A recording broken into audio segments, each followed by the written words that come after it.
ধুতি পরিধান করা হতো।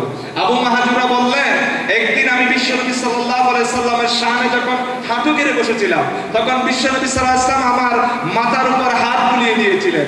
বিশ্বনবী সাল্লাল্লাহু আলাইহি সাল্লামের হাত মুবারক আমার মাথার সামনের অংশ যখন আল্লাহ রাসূল রেখেছেন, আমাকে বিশ্বনবী সাল্লাল্লাহু আলাইহি সাল্লাম আযানের বাক্যগুলো আমাকে তালিম দিয়েছিলেন।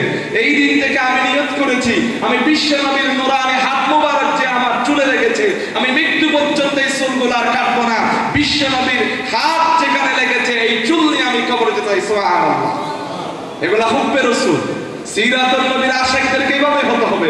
আপনি তো আবু মাহাজুরা হতে পারবেন না, কিন্তু আবু মাহাজুরা যেই পথে গিয়েছে, যেই পথে যাওয়ার জন্য জীবন দিয়েছে, এইভাবে হতে হবে। আপনি শুধু সাহাবীদের কথা অনেক আছে, এরপর আমি আরেকজন ইমামের কথা বলি।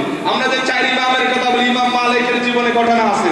ইমাম মালিক আল্লাহর রাসূল সাল্লাল্লাহু আলাইহি ওয়াসাল্লামের স্মৃতি বিজড়িত এলাকা ছাড়ে নাই। এলাকা থেকে বের হলে ওনার মৃত্যু অন্য এলাকায় হবে, এইজন্য নিজে ওই বিশ্বনবী সাল্লাল্লাহু আলাইহি সাল্লামের স্মৃতি বিজড়িত এলাকায় জীবনের স্যান্ডেল পর্যন্ত পাইয়ে দেয় না। আল্লাহু আকবার।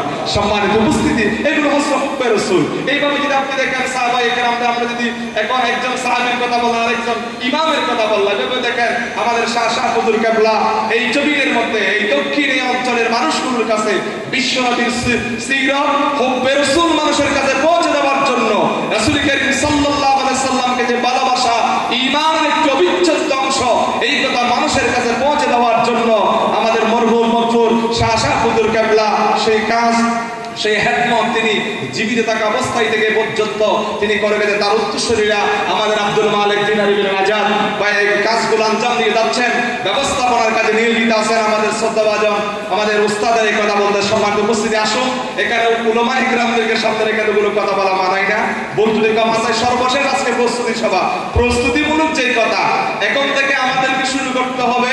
এখন সফর মাস আপনার কাছে চলে এসেছে। এখন আমাদের প্রত্যেকটা বিভিন্ন এলাকায় আপনারা আছেন, উত্তর অংশে যারা আছেন, মসজিদের ইমাম সাহেবকে, খতিব সাহেবকে বলে দিবেন সুন্নতি মাহফিল অমুক তারিখ থেকে শুরু হবে, রবিউল আউয়াল কাছে চলে আসছে, একটু সিরাতুল নবীর কথা বলেন, একটু সিরাতুল নবী কয় তারিখ থেকে শুরু হবে, শেষ হবে, এবং সিরাতুল নবীর বিষয়গুলো একটু বলেন। পাড়ায় পাড়ায় যে মসজিদগুলো আছে, এখানে তো আমরা সর্বোচ্চ 300-400 মানুষ উপস্থিত হবো সর্বোচ্চ। কিন্তু আপনারা যদি এই বাসকালী বিভিন্ন অঞ্চলের মসজিদের খতিবদেরকে টার্গেট নিয়ে যদি আপনার এলাকায় 5টা মসজিদের খতিবকে যদি আপনি বলেন সিরাতুল নবীর দাওয়াত নিয়ে, শাহ হুজুরের নাতি এসেছিল, আমাদের সাবেক প্রিন্সিপাল হাফিজুল হক নিজামুল এসেছিল, এরা